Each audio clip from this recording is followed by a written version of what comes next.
இப்படி நோன்பு பிடித்து இஸ்திக்ஃபார் செய்து துவா கேட்டே கபூலியத்தின்டா அல்லாஹ் எங்களுக்காக மன்னிப்புடைய துவாவுடைய கதவை திறந்திருக்கிற அரஃபா ஒரு நாளும் மாஷா அல்லாஹ் எங்களோட விடயத்துல கையை விரிக்க மாட்டான் இன்ஷா அல்லாஹ்.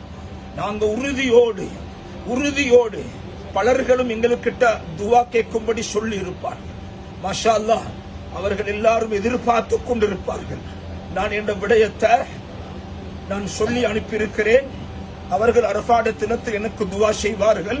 என்ற பிரச்சனை எல்லாம் முடியும், என்ற நோய் நொம்பலம் எல்லாம் ஒரு ஆஃபியத்துக்கு வரும் என்று எதிர்பார்த்து கொண்டிருப்பார்கள். நாங்க அந்த விடயங்கள் ஒரு சடங்காக எடுக்காம ஒவ்வொருவர்களையும் ஒவ்வொருவர்களையும் மனதில் ஞாபகத்து கொண்டு வந்து அல்லாட்ட முறப்பாடு செய்யுங்க, துவா கேளுங்க. அரஃபாவுடைய மைதானம் எந்த ஒரு துவாவையும் அல்லாஹ் தட்டி கழிக்க மாட்டான். எந்த ஒரு கையையும் அல்லாஹ் வெறும் கையாக திருப்ப மாட்டான்.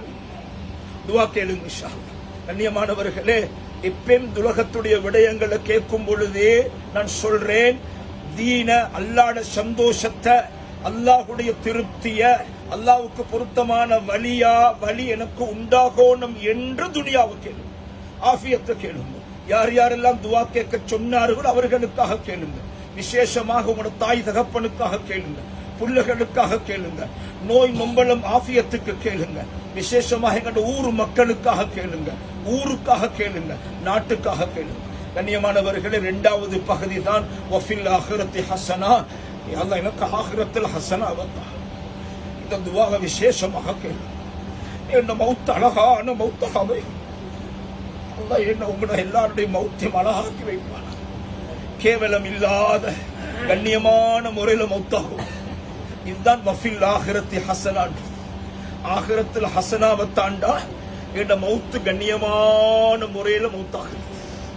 தௌபாவோடு மௌத்தாகுது, அமல்களோடு மௌத்தாகுது, நல்ல நிலைமையில மௌத்தாகுது. அல்லாட்ட கேளுங்க, யா அல்லாஹ் என் இறுதி முடிவை அழகாக்கித்தா, ஹுஸ்னே ஹாத்திமா. யா அல்லாஹ் என் ஹாத்திமா, என் கடைசி முடிவு அழகாக்கித்தா. அல்லாட்ட கபருக்காக கேளுங்க, கபருடைய வாழ்க்கைக்காக கேளுங்க. யா அல்லாஹ் என் கபர சொர்க்கத்து பூஞ்சோலி ஆக்கித்தாயா. நரக படுகொலிகளை விட்டு என் கபரை பாதுகாப்பு. கபரை நினைச்சு அழுங்க. இன்றைக்கு கண்ணை மூடி கபரை கொஞ்சம் பாருங்க வாக்கு. கண்ணை மூடி கபரிஸ்தான பாருங்க.